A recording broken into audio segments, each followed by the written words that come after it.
Bienvenue. Sur la chaîne Cimarron.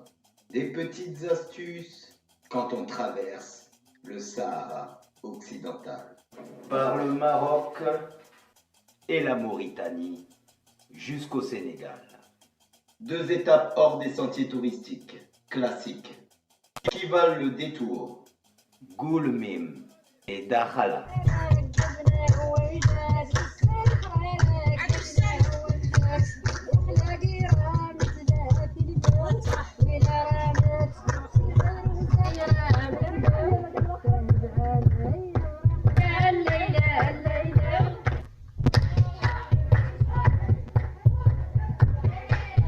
C'est pour ça que je vous demande d'activer La cloche de notification, s'il vous plaît. Maintenant, rentrons dans le vif du sujet. Ma 3e traversée transsaharienne. La solidarité sur la route du Sahara occidental qui mène à Dakar est palpable. Nous aidons et nous nous faisons aider. Le code de la route a ses spécificités aussi dans cette zone. Mon but était de rejoindre le Sénégal, en voiture, en partance du Languedoc-Roussillon, et plus précisément du port de Sète, la ville de Brassens. Là se trouvent des compagnies qui affrètent des ferries vers le Maroc, principalement Tanger, mais pour cette fois-ci, j'ai pris la destination de Nador. Le ferry est une compagnie italienne. C'est un bâtiment très imposant. Nous embarquons le véhicule avec tous les autres passagers.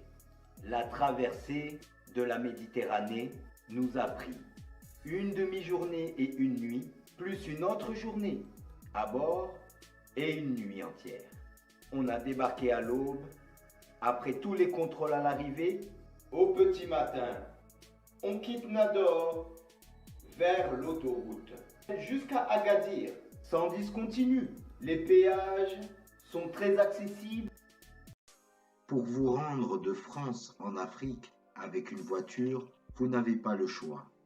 Il vous faudra prendre un ferry au sud de l'Andalousie, à Tarifa, ou dans d'autres villes de la côte espagnole.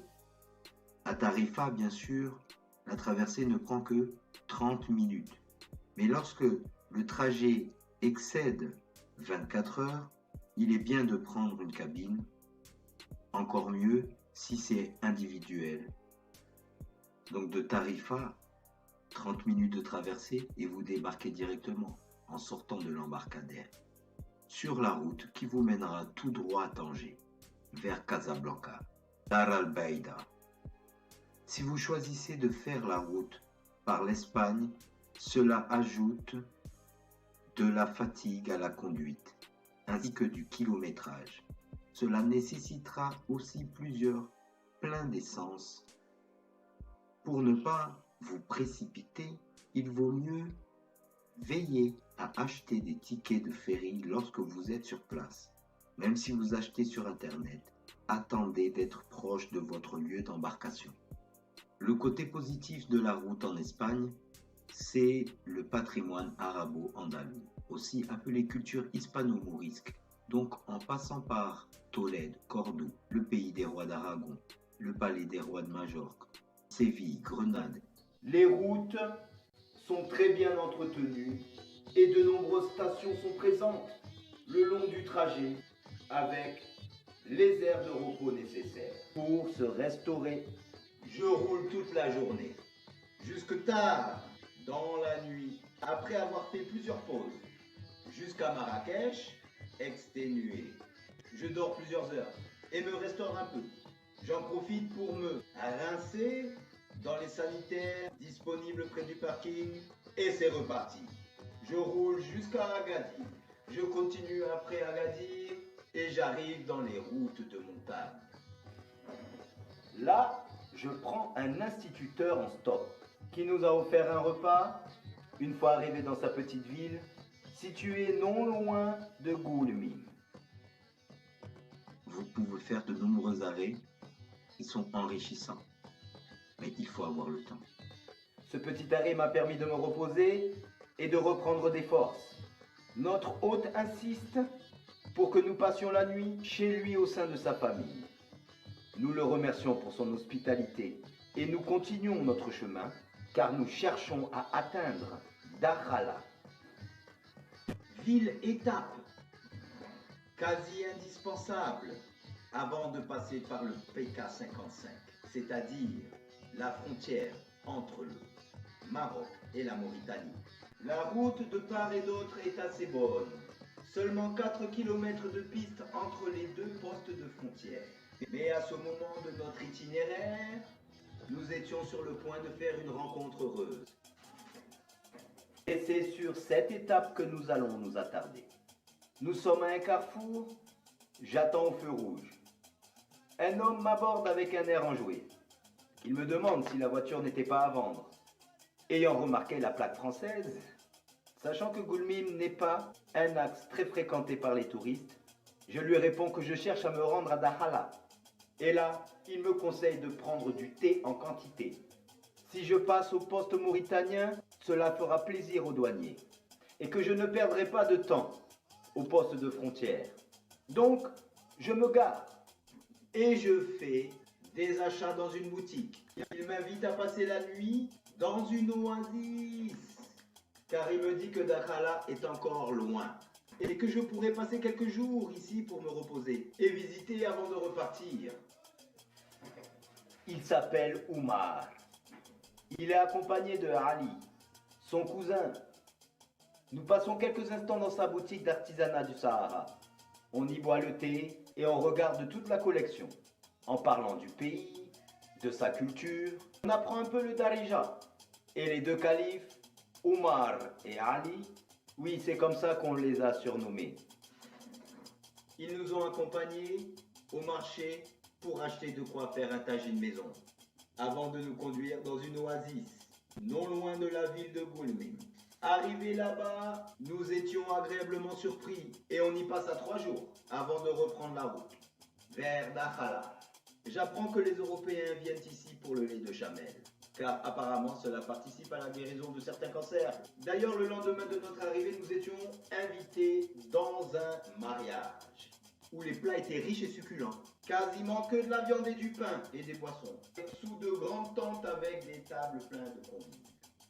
Hommes. Oui, parce que les femmes étaient toutes dans la maison, avec les petits-enfants pour le repas.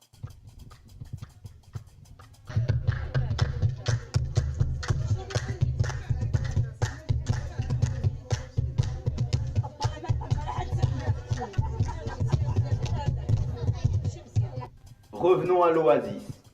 Finalement, on s'est bien régalé avec le tagine maison. Ali a préparé les légumes et le poisson. Le temps que ça cuise dans le récipient en terre cuite, on a pu se doucher à l'africaine, c'est-à-dire avec un seau et une cruche. J'ai acheté un petit ustensile qui sert à fumer le tabac, que l'on appelle manija dans le Sahara.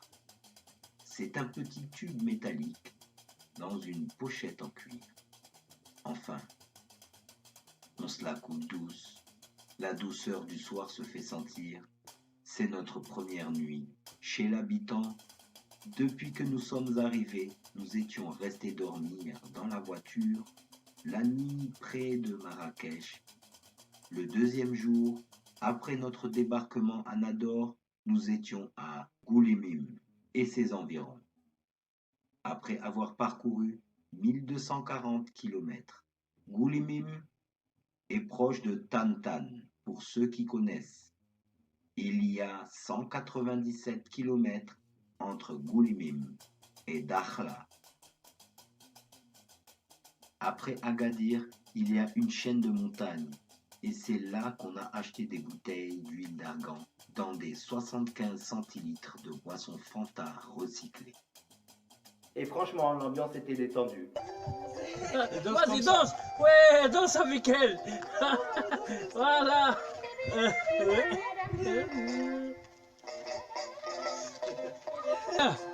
هذه جاي دي الورق ديالو هتمشي معهم مازال. لا لا لا لا ارتاح. Tu fais comme ça.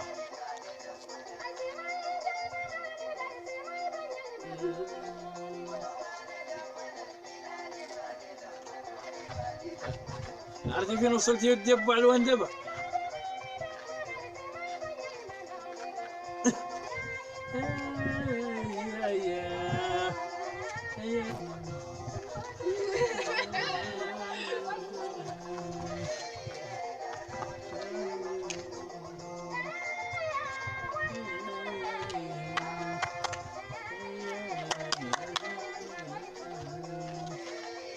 C'est fini.